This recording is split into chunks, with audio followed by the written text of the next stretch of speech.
And thanks for tuning into the 6'3" podcast. My name is Joel, co-hosts Isaiah and Ben. Welcome back after a madness of March. Yeah.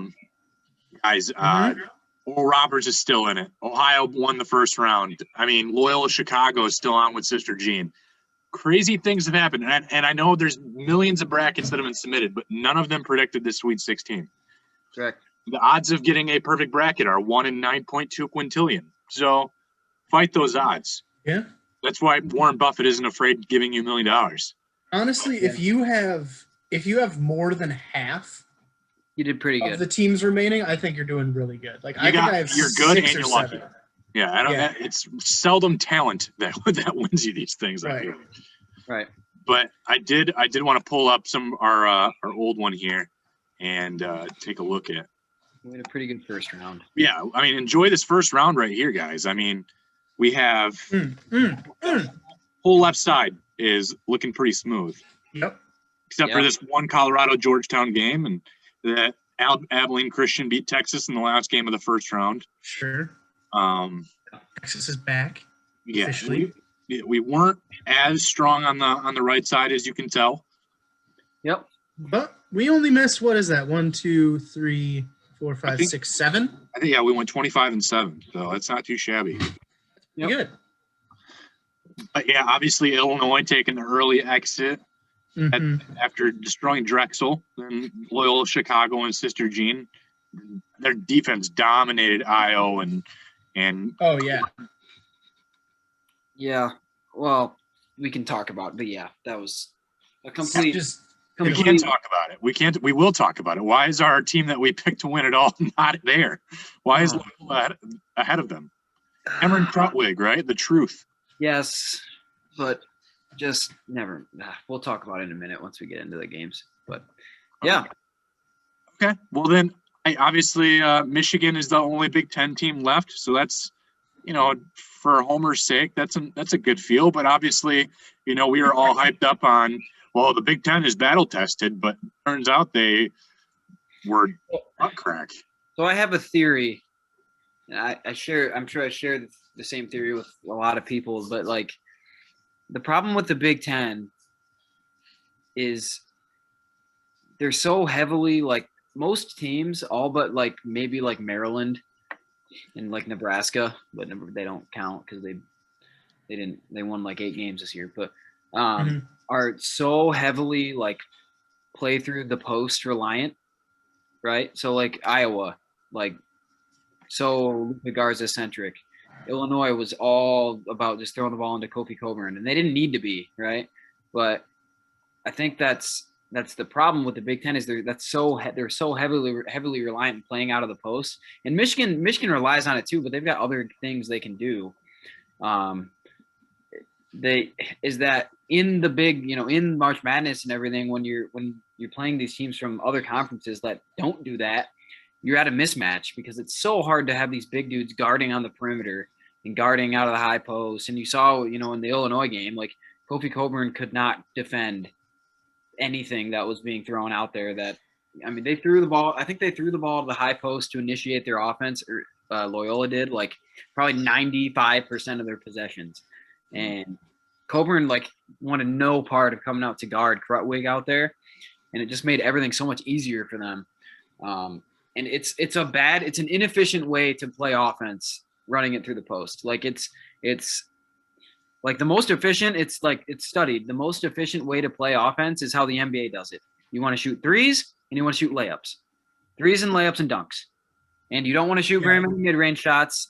You don't want to post up very often because it's inefficient offense. It's not a way to you don't want to hang your hat on that, and that's what the Big Ten did all year long. And then they get into these matchups in March Madness, and they struggle. And I think that's kind of what happened, and this happened in years past too. Is they're so built to. I think they're so built to beat each other. They're not necessarily really built for like long, sustained tournament runs. Well, it's the same thing as their football. Yeah. The Big Ten. I mean, it's not the same thing, but like very similar. Where like all year the Big Ten just plays defense and runs the ball, and then they play an SEC team and they get freaking destroyed. Yep. Like it's only like Ohio State that's figured out that you need to play a different style of football. And like it seems like I can eat these words later. It seems like Michigan's the only team that's kind of figured that out in basketball. You know, and like they're without their best player or one of their best players, their most consistent and like longevity wise player. And they're like, there were some struggles against LSU, like definitely, but LSU's a good team.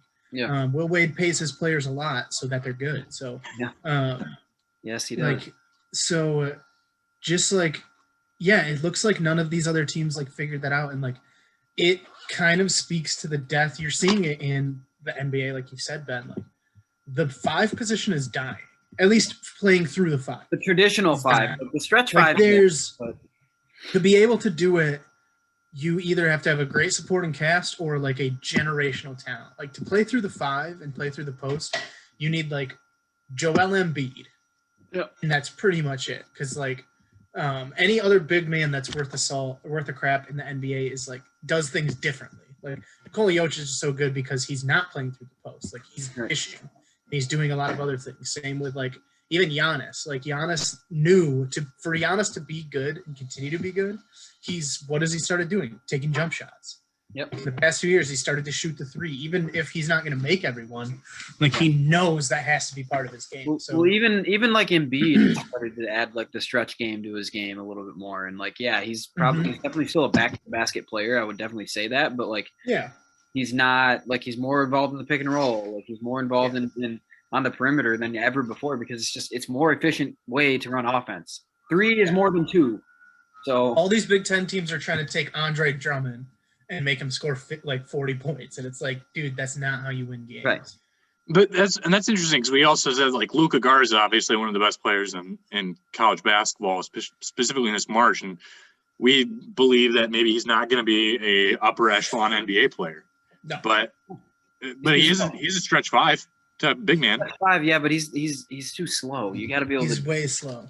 So the problem with Iowa, I've got no real problem with Iowa the way they play offense because they play through Garza, but like he was so dominant and they have a lot of shooters. So like they had one of the offenses in the country this year. So I really don't have a problem with the way they do it.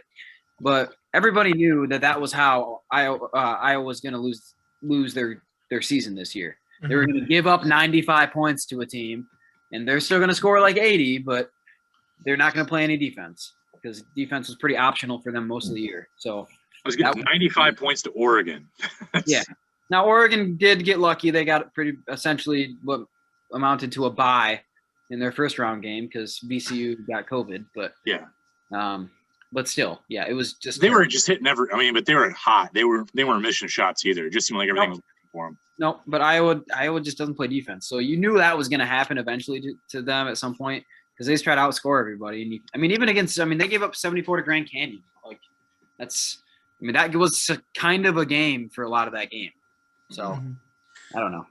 How about the Michigan Wolverines, though, man? Like, my wife showed me a really good meme.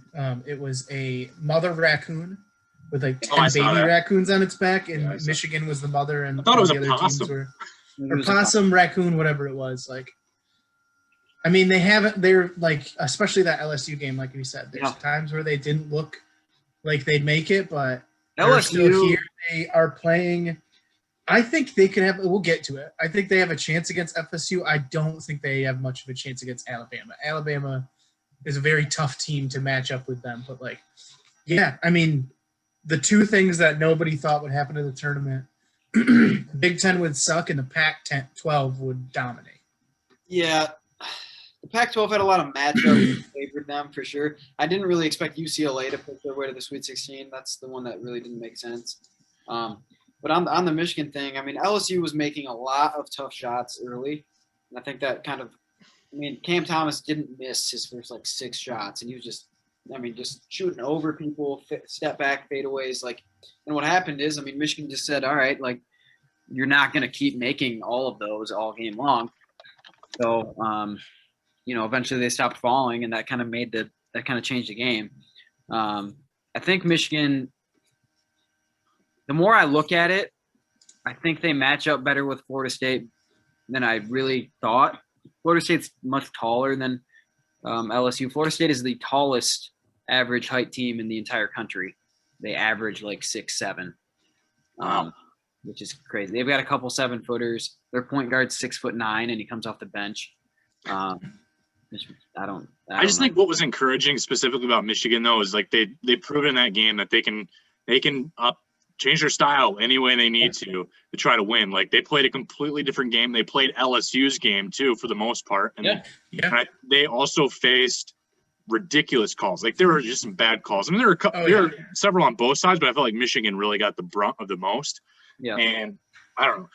But Javonte Smart was also, I mean, between him and Cameron Thomas, like Javonte Smart, like probably one of the best pick and roll players in the entire league, like in the country.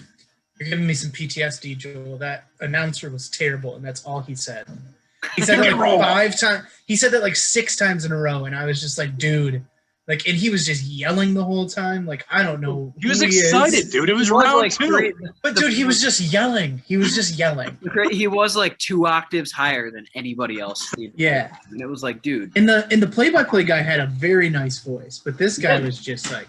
I think all the play-by-play guys have like Ian Eagle and Jim Nance. Yeah. Steve Lapis. But yeah, so commentary. It's hard to give so much analysis to some of these other things. Like I think we could talk a little bit about like how Loyola-Chicago shouldn't have been underestimated because their defense is ridiculous. But just like with Oral Roberts and with like even like the Pac-12 stuff and just some of these teams that upset, like part of it you just got to look at it and be like, I don't know, man, it just happened. Like yeah. Like and then Syracuse, hey, the zone, man. The zone can get them Buddy to Boeheim. 16 like every year. I swear. Like they'll probably. I mean, who do they play? Who does Sweet Syracuse play? Houston. They're probably going to lose. They'll probably lose to Houston because Houston will defend them and score just enough. But the zone can probably get Syracuse to most Sweet 16s because nobody is playing against that. It's hard to like overanalyze some of these like Oral Roberts, Oregon State, because it's just like, dude, I don't know. They won the matchup and the team they played wasn't that great. So I mean, in my awesome defense, when we made the picks, like I wasn't gonna not take Ohio State. You just run with the odds most of the time.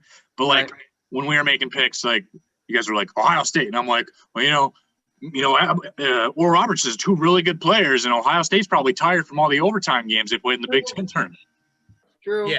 Yeah. Oh, I mean, so the problem I have with that, though, is like we talked about a little before the show, but the problem is you literally only have to stop those 2 dudes. Or, like, you don't even need to stop them. You just need to hold them to, like, 20 apiece. No one else is going to beat you. But they've each scored 30 points in both of those games. They're close to 30 points in each of the first 2 games. So it's just – I mean, that's all you had to do. I mean, you pretty much have to – they have to pretty much rely on, like, R.J. Glasper and Francis Lascisse to do anything once O'Banner and Abmas are taken out of the game. Exactly. So, I mean, I think they'll probably run into – Arkansas will defend them better.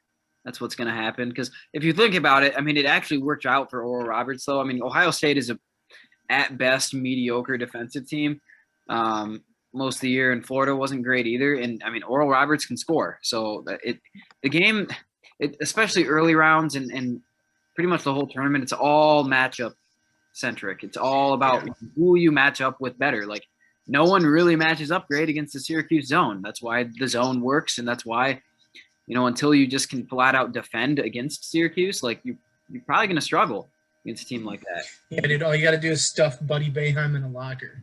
Yeah, I mean, he's pretty skinny. You could probably do it, but he looks like the type of kid you want to stuff in a locker. Yeah. The Loyola-Chicago thing, though, that was the biggest surprise to me, honestly, even more surprising than the Oral Roberts thing. I expect Loyola to, like, play well. I did expect it to be like a pretty good game for most of the game. But I mean, Illinois laid an egg.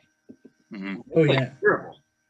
Dude, how do you let some guy that looks like a mix of Big Cat from Part of My Take and Lurch from the Addams Family just take it to like and I think that was like maybe because like I watched Illinois a few times this year, but like they are so much better than that guy going to the elbow and either dishing for an assist or scoring over Coburn every time. Every single possession the second half was that. The and it's thing just with, like, how do you not stop that? yeah, they never adjusted. Like, and then they even worse yet, they never adjusted to how they were being defended either. So like it was literally high pick and roll with Kofi Coburn, roll into the hoop and throw it down to him every single possession. Mm-hmm. And then Dosunmu would turn it over every 3 times down the floor on the pick and roll, and it was like just do something else. Oh yeah, and the big lurch looking guy picked his pocket 3 times. Yep. that was wild. It was like the same thing. He ran to that left wing, left upper wing, and then looked to where the offense was setting up, and the guy just went boop. Yep, knocked it right away. 3 times. Terrible game. And they never. It was a pretty. I thought it was a great coaching performance, obviously by Loyola's coach, by Porter Moser, but like a just terrible coaching by Brad Underwood. Just like what are you doing, dude? Like you didn't have your guys ready for that game. Now I will say this. I mean, Loyola, by all the metrics, so like KenPom and like Torvik and all like the advanced metrics, they were like ranked 10th in the country most of the year. By all like efficiency metrics and stuff like that. So they were definitely underseeded as an 8 seed. But they obviously play in a terrible conference and they also, I mean, they lost to Drake, you know, they lost to Wisconsin early in the year. Like they lost games. It's not like, you know, it's not like they were just running, they were undefeated or something. So I don't know. It was just, it's the magic of Sister Jean, man. Yeah, that one was the biggest one, though. That one was the biggest one. I will say, like I remember watching them. I think I watched a little bit of the first round and just saw how they were playing. I was like, oh my gosh, they're gonna do this again. Yep. Like, how did I not pick them to get out of this first round? Because they're literally just gonna do the same thing they did a couple years ago. Yeah, they're again a team that's built for the tournament because like they don't necessarily play. They obviously play out like through the big guy, but he's not like just banging down on the block all game long. Sure, like, he is 100% like he's passing the ball like out of the high post. I mean, he had like 5 or 6 assists against Illinois, so they're built for the tournament. And obviously, he's athletically gifted, but he literally looks like the least athletically gifted person I've ever seen in my life. It was funny on the broadcast. They were like he like did something and like, well, I don't really want to say he's athletic, but nice play. He just looks like a gump, man. Yeah. I think my favorite tweet was I remember him. He sold me lawnmower insurance last year. Yep. Yeah, that one was the biggest one for me though, because I just didn't expect Illinois to lay such an egg because they were on a roll before that. So